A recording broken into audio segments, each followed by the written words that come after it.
Hello guys, ഞങ്ങളുടെ ഈ വർഷത്തെ പള്ളിയിലെ പെരുന്നാളിൻ്റെ വിശേഷങ്ങളൊക്കെ ആയിട്ടാണ് ഞാൻ വന്നിരിക്കുന്നത്. ഇത് ഒരാഴ്ച ഉണ്ടായിരുന്നു. പനോസാദയുടെ പള്ളിയാണ്, നാമത്തിലുള്ള പള്ളിയാണ്. ഒരാഴ്ച ഉണ്ടായിരുന്നു പെരുന്നാൾ. എനിക്ക് അവധിയൊന്നും കിട്ടാത്തതുകൊണ്ട് എനിക്ക് ലാസ്റ്റ് 2 ദിവസമേ കൂടാൻ പറ്റുള്ളൂ. നല്ല അടിപൊളി പെരുന്നാളായിരുന്നു കേട്ടോ ഗൈസ്. ഇവിടെ പള്ളിയൊക്കെ നല്ല അടിപൊളിയായിട്ട് അലങ്കരിച്ചിട്ട് ഇത് കറ്റാനം കായംകുളം ഭാഗത്ത് കറ്റാനത്ത് വലിയ പള്ളിയാണ്. അവിടെ 3-ാമത്തെ ദിവസമാണ് വാദ്യമേള പ്രകടനം ഉള്ളത്. ചെണ്ടകൊട്ട്, ബാൻഡ് മേളം, അങ്ങനെ നല്ല അടിപൊളി. ഇത് നമുക്ക് അവിടെ ചെന്ന് ആസ്വദിക്കണം ഗൈസ്. അതൊരു വേറെ വൈബാണ്, നല്ല അടിപൊളി വൈബാണ്. എനിക്കാണെങ്കിൽ എല്ലാം കേൾക്കുമ്പോൾ എല്ലായിടത്തും വെച്ചിട്ടും, പക്ഷേ ഞാൻ ഈ ബാൻഡ് മേളത്തിൻ്റെ ഇവിടെ നിന്നത്. അത് അടിപൊളിയായിരുന്നു. എനിക്ക് ബാൻഡ് മേളം കുറച്ചും കൂടി ഇഷ്ടമായതുകൊണ്ട് ഞാൻ അവിടെ തന്നെ നിന്നു. കുറേ ഉണ്ടായിരുന്നു, എനിക്ക് കുറച്ചൊക്കെ വീഡിയോ എടുക്കാൻ പറ്റുള്ളൂ. ഞാനിത് ആസ്വദിക്കണതിൻ്റെ കൂടുതൽ ഇവരെ കണ്ടു ഇങ്ങനെ മേളിൽ കയറി കൊട്ടും, പിന്നെ ഇങ്ങനെ ഇത് നിവർത്തി വെച്ചിട്ട് കൊട്ടുന്നുണ്ട്. നല്ല അടിപൊളിയായിട്ടായിരുന്നു. പിന്നെ മേത്ത് കയറിയിട്ട് ഇന്ന് കൊട്ടുന്നു. അപ്പുറത്തുള്ളവരും ആ സൈഡിലുള്ളവരും അങ്ങനെ തന്നെ നല്ല അടിപൊളിയായിട്ട് ചെയ്യുന്നുണ്ടായിരുന്നു ഗൈസ്.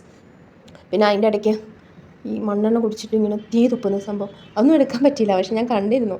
നല്ല ഈ കഴിഞ്ഞ വർഷം ഇവർ തന്നെയായിരുന്നു ചെയ്തത്. നല്ല ഇത് നമുക്ക് ഒരു മടുപ്പും തോന്നത്തില്ല. നമുക്ക് കുറേ നേരം ഇങ്ങനെ തന്നെ ഇരുന്ന് കണ്ടുകൊണ്ടേ ഇരിക്കാൻ തോന്നും. അപ്പുറത്തെ ചെണ്ടമേളക്കാർ നല്ല അടിപൊളിയായിട്ട് ഇങ്ങനെ കൊട്ടുന്നുണ്ടായിരുന്നു. സൂപ്പറായിരുന്നു. എന്നിട്ട് ഇന്ന് വൈകുന്നേരത്തെ പ്രദക്ഷിണമാണ് ഗൈസ്. ഇത് ഞാനും പോയിട്ടുണ്ടായിരുന്നു, കുട്ടികളും ഉണ്ടായിരുന്നു. ഇത് ടോട്ടൽ 18 കിലോമീറ്റേഴ്സ് നടന്നു. നല്ല അടിപൊളിയായിരുന്നു പ്രദക്ഷിണമൊക്കെ. ഇതിൻ്റെ വീഡിയോ എടുത്തത് ആദിക്കുട്ടനാണ്. എൻ്റെ ഫോട്ടോ എന്നെ കാണും ഇപ്പോൾ തന്നെ. ഇത് ഓരോ കുടുംബ യൂണിറ്റും എടുത്തേക്കുന്ന കുടുംബ യൂണിറ്റുകൾ പടക്കം പൊട്ടിക്കൽ, അവരുടെ സ്ഥലമൊക്കെ എത്തും പടക്കം പൊട്ടിക്കൽ, അങ്ങനത്തെയൊക്കെ കാര്യങ്ങൾ. ഞാൻ പറഞ്ഞില്ല എൻ്റെ ഇത് എടുത്തിട്ടുണ്ടെന്ന്. പിന്നെ നമുക്ക് പോണ വഴിക്ക് ജ്യൂസ്, ബിസ്ക്കറ്റ്, അങ്ങനത്തെ കുറേ കാര്യങ്ങളൊക്കെ കിട്ടും ഗൈസ്. എന്നിട്ട് പിന്നെ ഞങ്ങൾ പ്രദക്ഷിണം കഴിഞ്ഞിട്ട് അടുത്ത ദിവസം വന്ന് ഞങ്ങൾ ഇവിടുത്തെ കടകൾ, ഫുഡ്, ബജികളൊക്കെ എക്സ്പ്ലോർ ചെയ്തു. ആൺകുട്ടിക്ക് ഒരു ഹെയർ ബാൻഡ് മേടിച്ചു.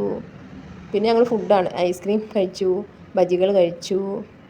എല്ലാം പപ്പയുടെ വക ചിലവായിരുന്നു. അങ്ങനെ എല്ലാം എക്സ്പ്ലോർ ചെയ്തിട്ട് പിന്നെ നാടകം തുടങ്ങി.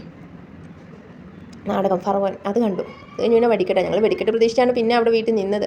പക്ഷേ വെടിക്കെട്ട് ഒരു ഇഞ്ചി വെടിക്കെട്ടായിപ്പോയി ഗൈസ്. എന്ന് വെച്ചാൽ കഴിഞ്ഞ വർഷത്തെക്കാളും കുറച്ചേ ഉണ്ടായിരുന്നുള്ളൂ ഗൈസ്. എന്നാലും ഞങ്ങൾ കുറച്ച് നേരം അത് തീർന്നവരെ കണ്ടു. പക്ഷേ അധികം നേരവും ഉണ്ടായിരുന്നില്ല. ഒരു 10-15 മിനിറ്റ് ഉണ്ടായിരുന്നില്ല, 10 മിനിറ്റേ ഉണ്ടായിരുന്നുള്ളൂ.